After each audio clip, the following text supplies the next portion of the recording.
Ассалаумағалейкум. Таза жапондық автокөлік 2001 жылғы. Көлік жақсы, жағдай. Кожный салон. Пристанник. 74.000 жүріп тұр. 2 қозғалтқыш. Открой капот. Жақсы, титан тұр. $11.000 айтып тұр. Беретін жерім $10.800 берем дейді. Көлік енді жақсы. 74.000 километр жүріп тұр. Моторды қараймыз.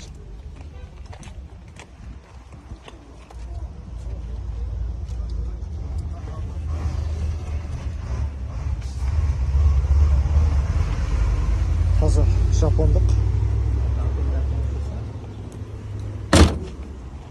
Нақты ұсыныс болса, хабарласыңыздар.